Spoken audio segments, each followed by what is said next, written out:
Sankhu is a scene of utter devastation.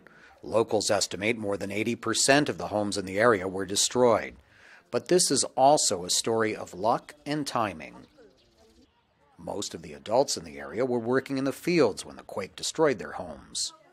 Their children were playing outside. Buried up to her neck in the rubble of her destroyed home, 65-year-old Sunmaya Maharajan was extricated by neighbors and police. Now where am I going to go? What am I going to do? What am I going to eat? There are a lot of worries here. One of her neighbors, whose house was also reduced to rubble, Pushkar Dangol, complains the destroyed town has only received token aid.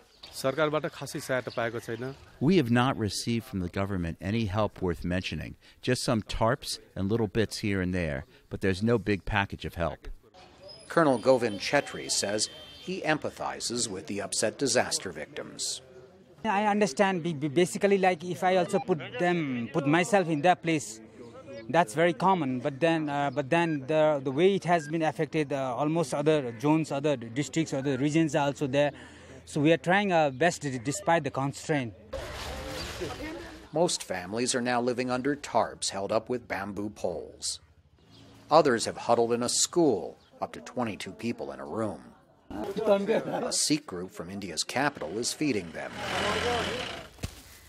Others scavenge in already harvested fields for leftover or rotten potatoes.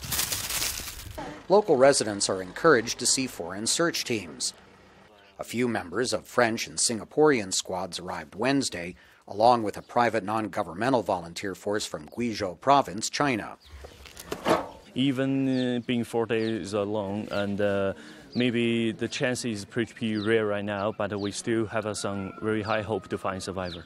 Many of those in the village whom we spoke with are resigned to the fact that their homes are destroyed and their loved ones are dead. But they are very anxious for the rubble to be cleared now so that they can try to retrieve their precious grains. Otherwise, they say, they are worried they will starve. Steve Herman, VOA News, Sankhu, Nepal.